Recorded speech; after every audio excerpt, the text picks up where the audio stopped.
Welcome to Changing the Game, where bold leaders, rule breakers, and trailblazers drop the playbook and share how they lead, win, and shake things up.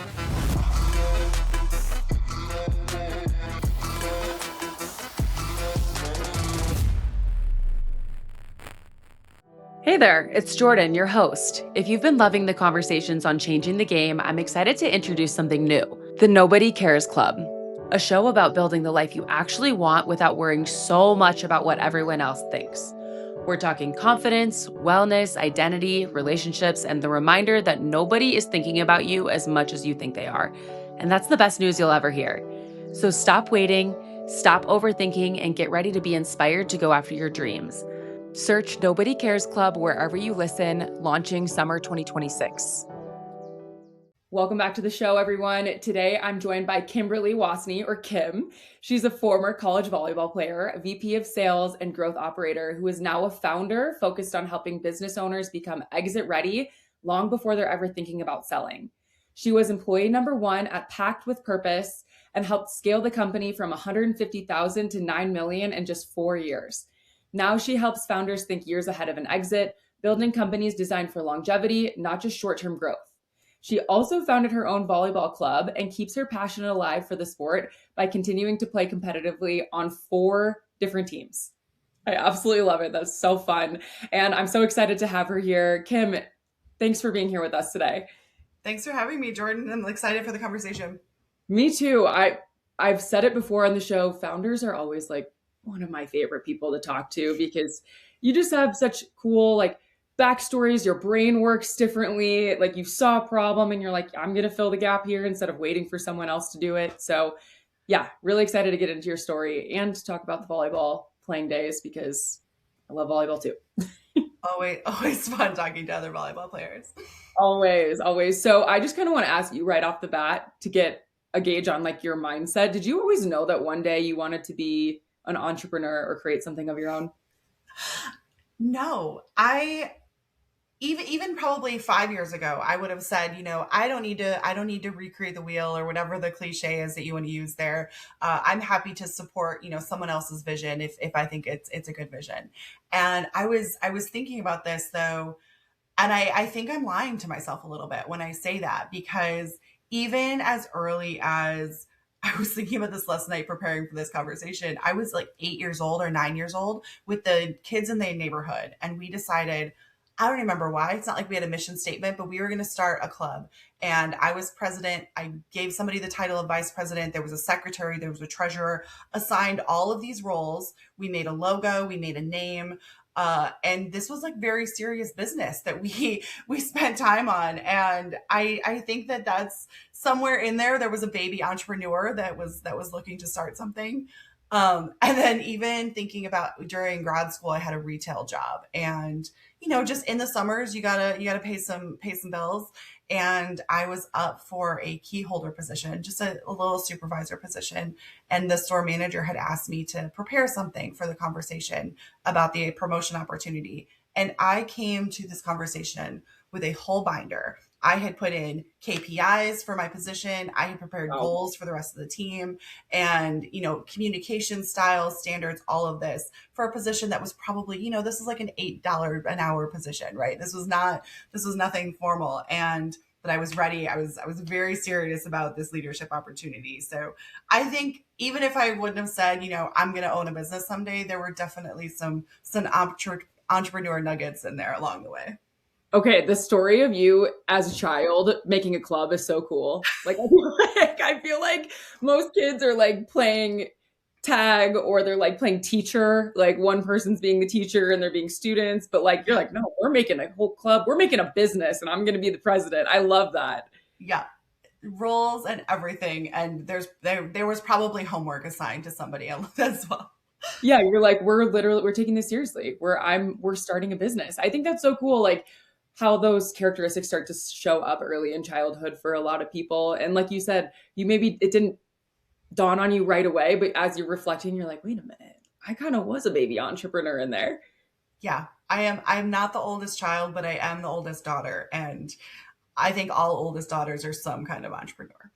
Yeah, I've heard a quote too. It's like all oldest daughters are actually the same as an oldest son or something. Like it's like a joke because like oldest daughters always just like take the reins on everything.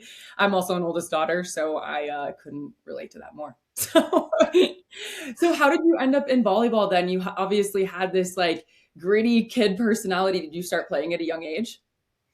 Yeah, I didn't start playing volleyball until high school. I there wasn't maybe there was a middle school team. I don't even remember, but yeah, played, and then pretty quickly, my high school coach, an amazing woman named Sue Garvik. I just want to honor her memory. She's no longer with us, but she was incredible. And when I was a sophomore, she pulled me up to varsity team. She was coaching at a club in town, and she was basically like, "You have to come audition for this club." And I told her, I was like, I don't think my family has money for club volleyball. Like travel sports are expensive. And she was basically like, come to the tryout, we'll figure it out. And I played on a scholarship that to this day I'm not quite sure how she arranged, but I'm pretty sure she did. And played club volleyball for the rest of my high school career. And she's my inspiration to shoot for college ball as well.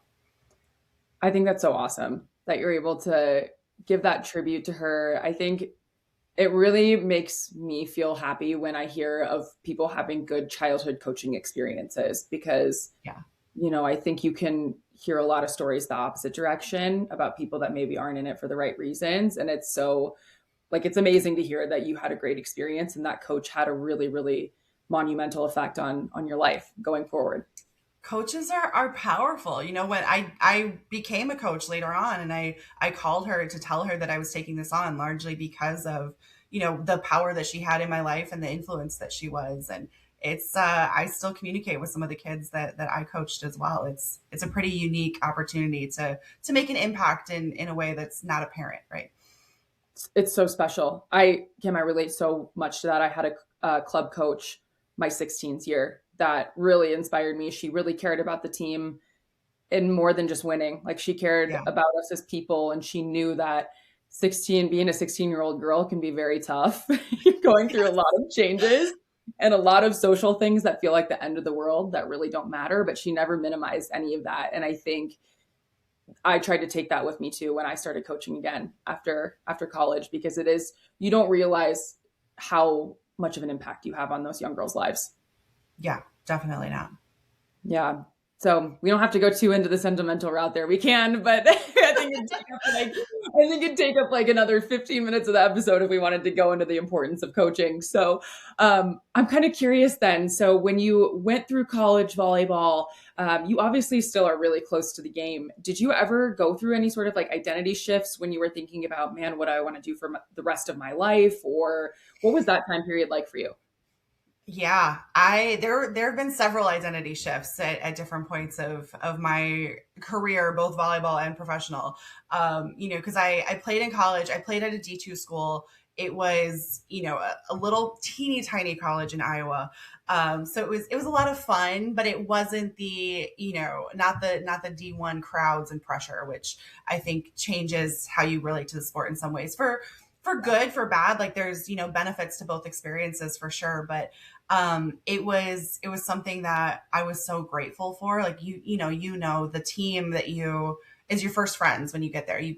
We had preseason practices, so we were on campus multiple weeks before anybody else was, and those are your first friends, your tightest friends. And it's fall season. I got to college, I wasn't even 18 yet when I got to campus for my freshman year of college. And it's terrifying being away from home, and this is a whole new adventure. And I'm with these young women 4 or 5 times a day between practices and going to dinner and all the things. And it's an instant community that you build. And I think about that sometimes. I was actually at a networking event last night, and we were talking about the power of learning how to build community in professional settings as well, and knowing how to find the people that you connect to, relate to, and that you want to do business with good people.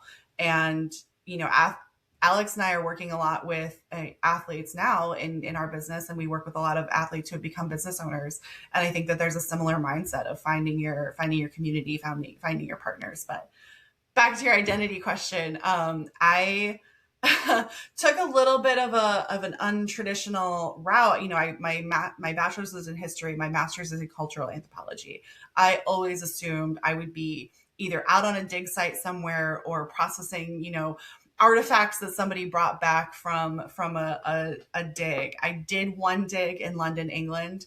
Cool. Was England in September. It was rainy and muddy, and it was an amazing experience. I loved it. We, unearthed a brewery on a former castle, but it was also this moment of maybe being out here in the mud is not the part of it that I love the most. Maybe I want someone else to dig it up and then send it back to a lab where I'll figure out what it is. But we that was always my assumption. And then I got into a little deeper into my program and I was like, there's something about the economics here that I love. I love learning about why, people make shopping choices the way that they do. I love learning about the consumer psychology. And, my master's thesis was on why people choose a social impact based companies over companies that don't have community service or community impact. So there's sort of a thread, a common thread. I studied anthropology, so I studied people. And I do think that that is kind of the common theme among all of the things that I've done. But, from anthropology to starting an exit readiness business where it was a bit of a leap. But It is a bit of a leap, but everything that you did between, to me, like looking at what you've done makes a lot of sense. So I kind of want to paint the picture for the listeners too. Community, also a huge thread line or through line for you in your career. So when you graduated, just walk us through kind of how you ended up to, I mean, you were a VP of sales, you founded a company. Well, now you've co-founded a company, you founded a volleyball club. So give us the 411 on your background. yeah. So I'll start with the volleyball club. That was during grad school. So got to New Mexico. There was one club in town that was very connected to the NMSU program, right? Which is a D1 program. And there were a lot of kids in town that I was coaching at one of the elementary schools, and a lot of kids that wanted to play and their parents wanted more opportunities for them, but maybe weren't on, that track or didn't want to get involved with the NMSU program. And Right. it was not, again, wasn't necessarily an intentional, I'm going to start a business, I'm going to start a club, but it was, hey, I'm coaching kids that I adore that want more opportunities to play. How can I help provide those opportunities?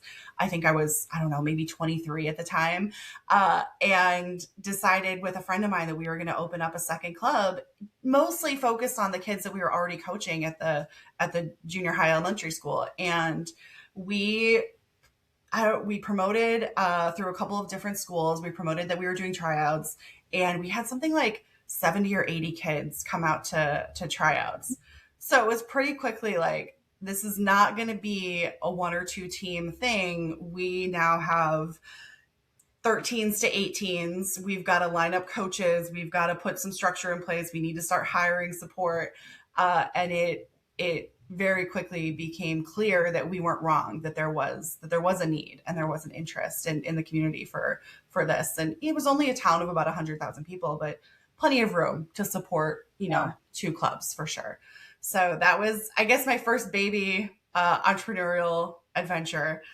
Ran that for about 4 years while I was in grad school. And then after grad school, I'll take you into my first professional, like Yeah. serious professional, right? I was started working for a company in El Paso, Texas, that was industrial supplies. So I was selling tools and hardware and safety equipment, and nothing to do with my major, but I had friends that worked there and I needed to pay bills, and you take the job that's available. So I took a sales role, moved from inside sales to outside sales, but I was a 20-something-year-old woman selling tools and safety equipment to manufacturing facilities and mechanic shops and such in West Texas. Were you Not always living the in El most. Paso I was too? living in El Paso. Yeah. Okay, wow. Yeah, that would be like a big, I feel like a culture shift. Like you're from the Midwest and then Yeah. going Yeah. there. Grew up in Chicago selling tools in El Paso, Yes. Texas. Yeah. Massive culture shift. And but I learned sales skills. I learned B2B techniques. I learned, how to communicate with people. So very valuable. And I also learned how to run a team in a different way, right? Like volleyball is one kind of team. Running a team of employees is a different kind of team. So learned a lot about how to manage people. And when I came back to Chicago in 2017, trying to figure out a way to blend the love for, the social impact and anthropological work that I was doing in school with the sales skills that I picked up at Fastenal over 5 years, and how to combine those two things, and was lucky enough to find Pact with Purpose at that time, which was sort of the perfect blend of those two things, right? It was a social impact corporate gifting company. I came in to do sales, but I was the first employee. So when you're the first employee, whatever the thing is that you're brought in to do is only part of what the need is. Again, you fill the Right. need. So did a little bit of everything there, built up the three different teams, built up sales team, marketing team, operations team, and we were about 150,000 in sales when I got there, and we're 9 million within 4 years. Wow, that's incredible.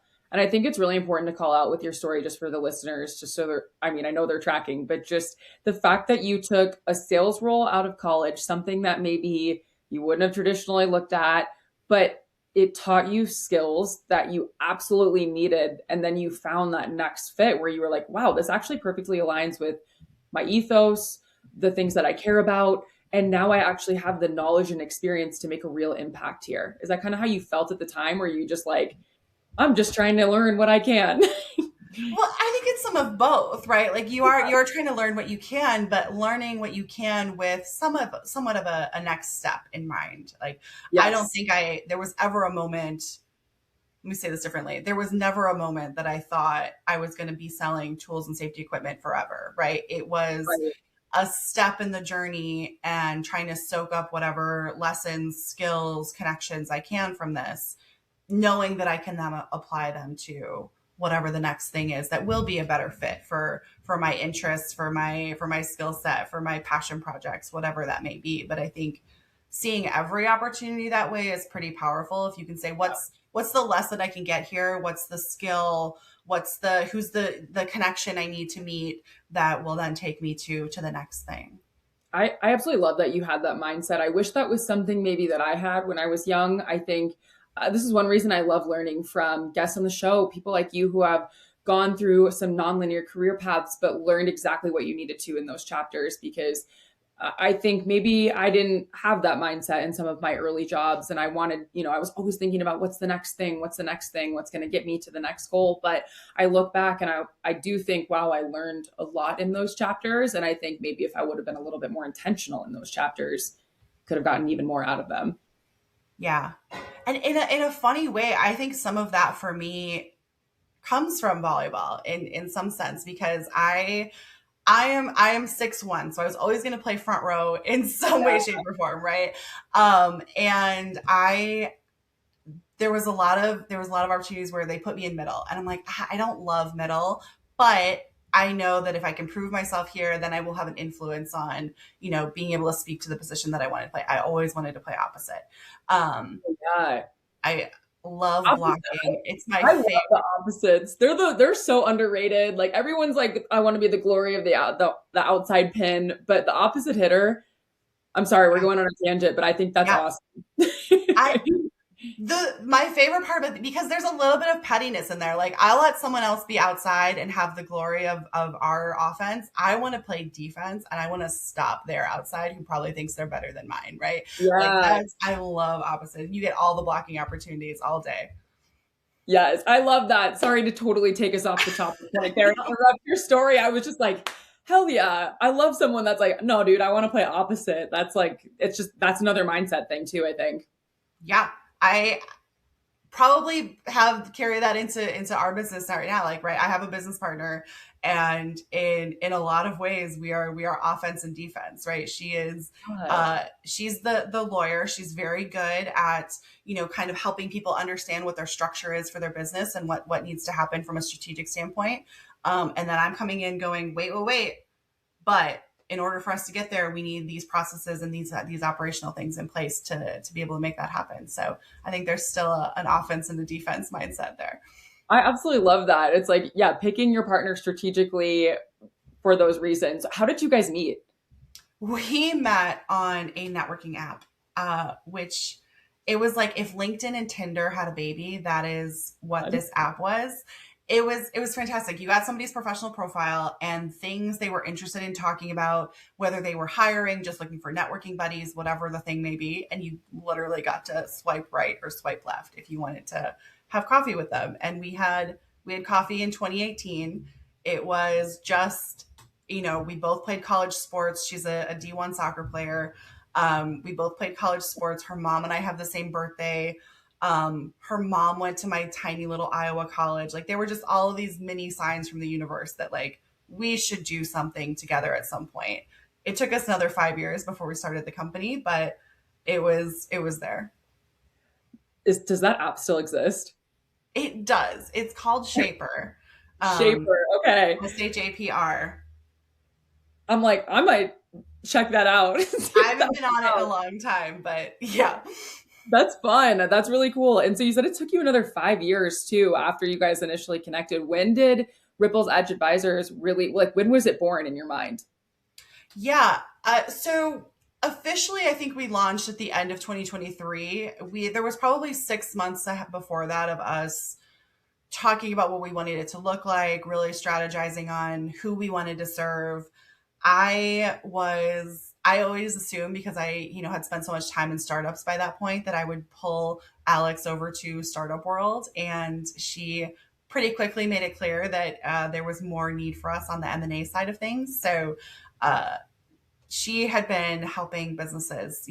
She was a corporate attorney working on mergers and acquisitions and helping businesses close deals and sell their companies, and realizing that some of them weren't getting the outcomes that they should have been getting.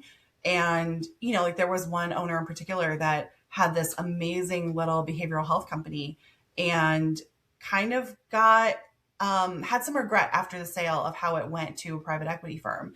And Alex was like, man, if I had met you several years sooner, we could have gotten you a much better outcome on this. And, we would have better positioned you for a negotiation. And that is sort of the influence for where Ripple's Edge came from, Yeah. is that she started talking to owners that were further along in their process. How do we do this not under a legal billable hour?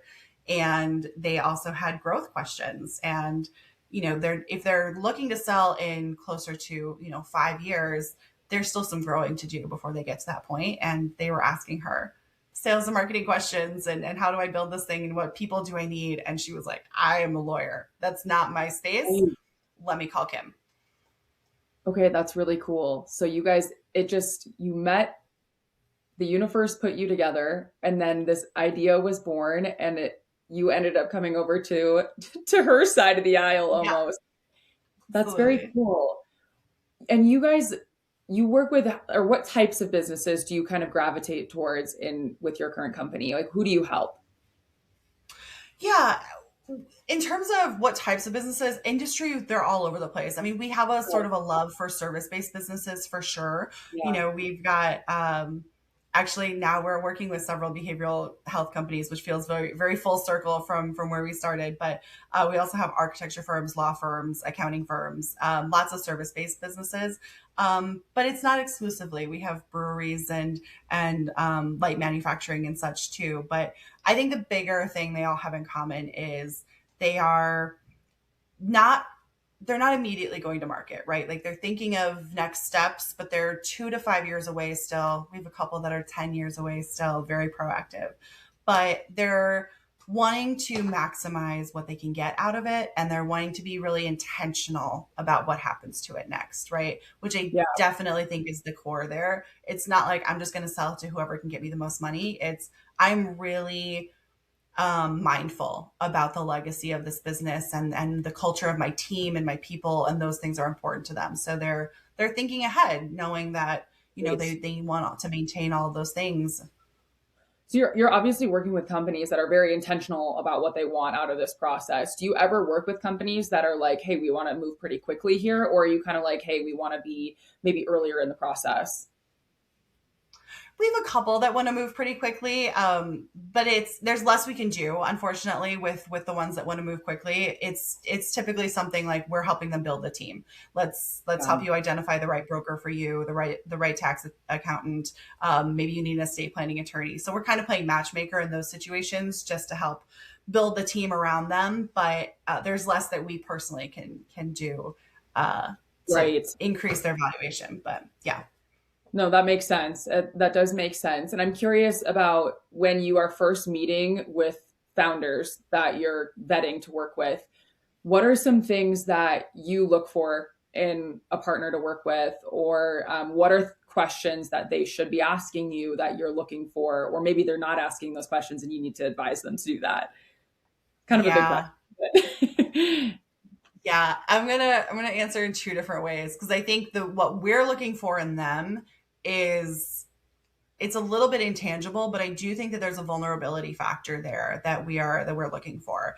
If you can't tell me where your business might need some support or even at where you as an owner might have some blind spots, and I can help you figure out what those are, but admitting that there might be some is a good starting point. But Yeah. I do think that there's a vulnerability factor in there of being willing to accept support. And I think that this is changing a bit as we're working with some younger owners, but a lot of the owners that we're working with that are looking to sell for retirement are significantly older than we are. And we are cognizant of the fact that a lot of them are older men, and taking advice on what to do with your business from younger women may not always be what they want to hear. So that's something we're looking for too, right? Are you willing to listen to us when we say we've done this before, we're the experts? And we have some really amazing business owners that are like, yep, you ladies tell me what to do and I'll do it.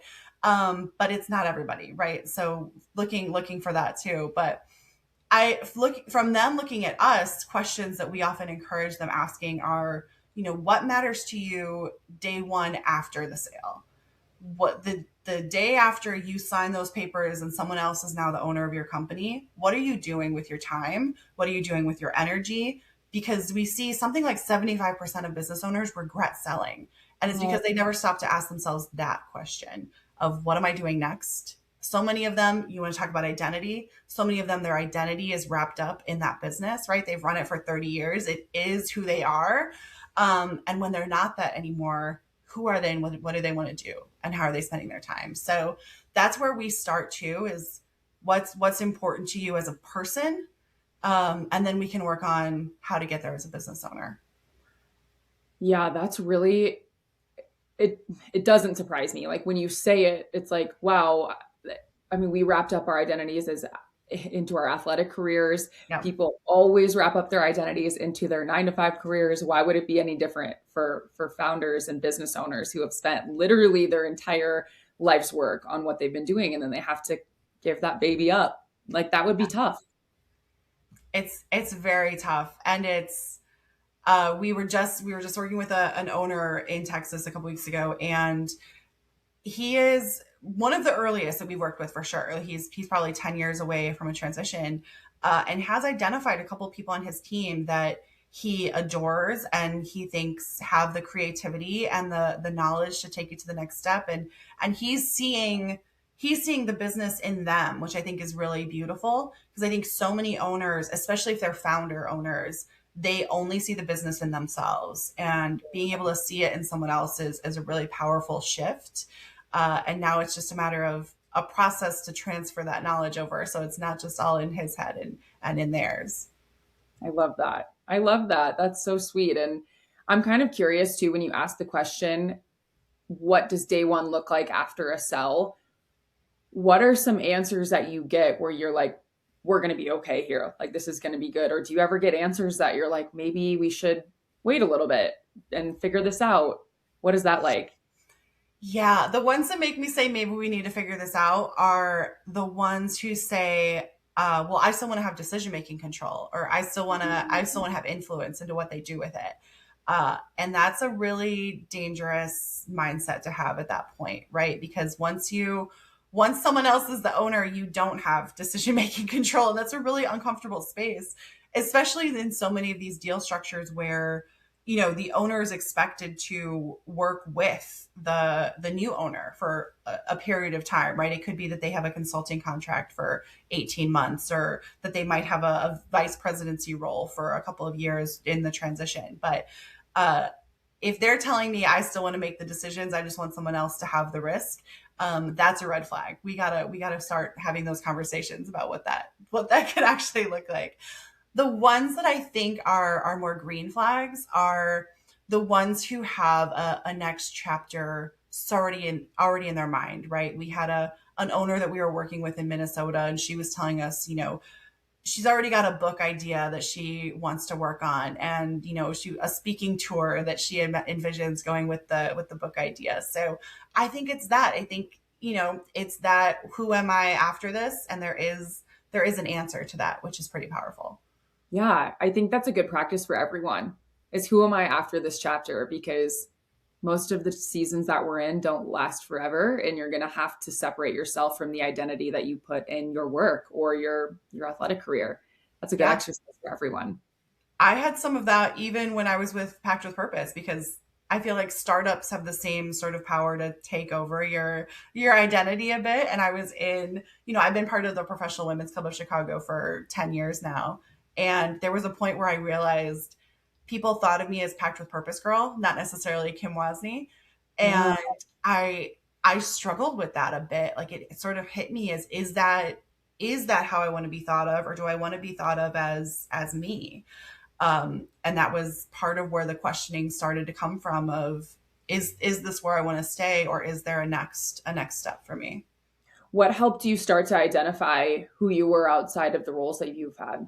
Was it self-reflection, or yeah, how did you overcome that? Yeah, it's been some self-reflection. It's also been, I think, back to the community piece. I have some very strong minded and incredible female friends that have helped me work through a lot of that, right? Like, my friend May, she and I send voice messages back and forth every morning. And there is a lot of, I told her at some point, I was like, I'm sorry, you're my diary. But she responded with, I'm honored to be your diary. I think there's something really beautiful in working through some of that with other people that are in similar phases of life, or maybe not in similar phases of life, but I have friends that are in their 70s, and I can ask them, how did you make these decisions? How do you decide what's next for you? And leaning into that insight is always really helpful. But I think it's piece by piece, thinking about same things we ask our founders, right? What do you like spending time doing? What are the parts of your day that light you up? What are the parts of your day that you dread? If there's 8 things on your task list, what are you gravitating towards to do? And what's the thing that's going to sit there for 3 weeks because you just can't get yourself to do it? And identifying some of those starts to answer, what do I want to do, and what are the skills and strengths that I want to take with me, and what are the things that I want to leave behind, which I think is just as important as, what do I want to take with. It's the female friendships piece is so beautiful. How awesome is it to have friends that you can be totally open with, and then also sometimes like relationships are a give and take. Like they're not always going to be 100%.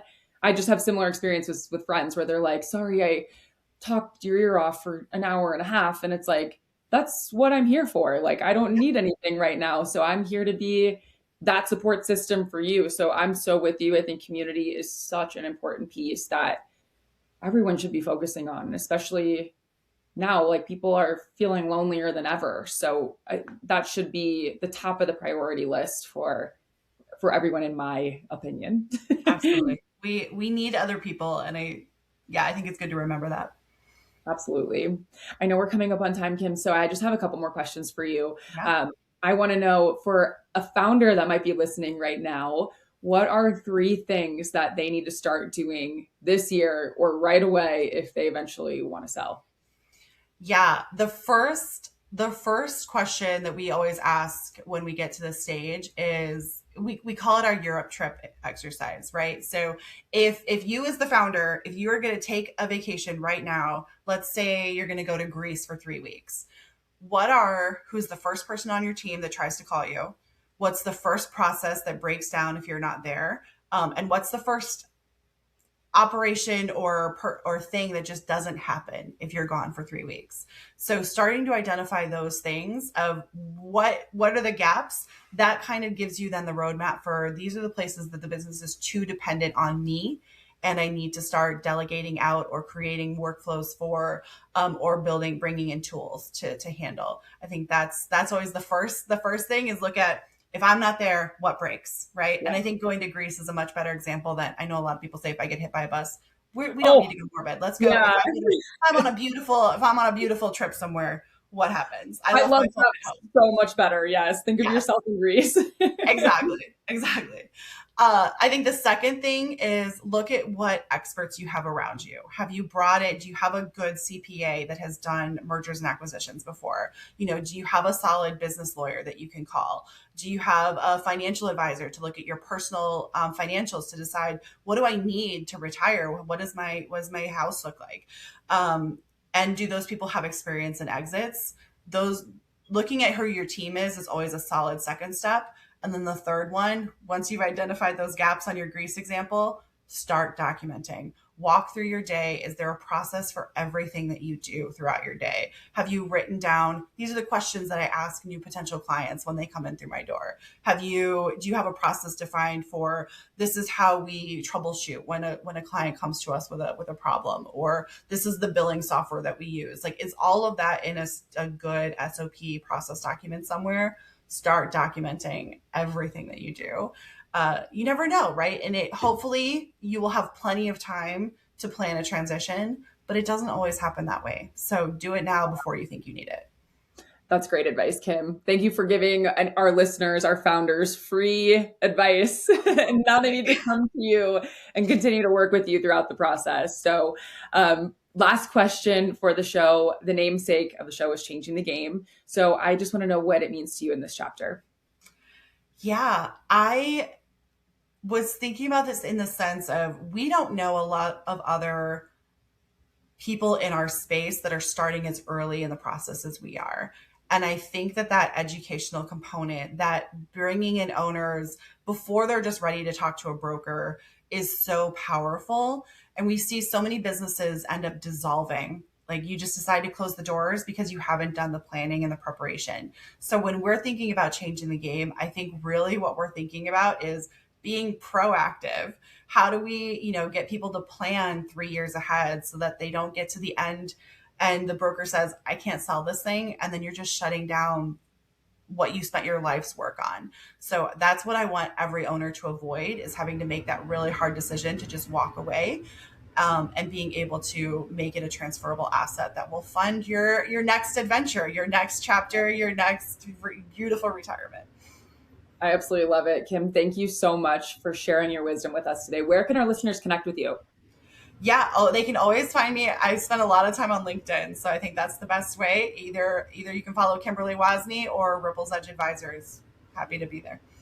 Thank you so much for your time. Thank you to the listeners as well. But Kim, so grateful to have you here. I really appreciate your time. This was a blast. Thanks so much for having me.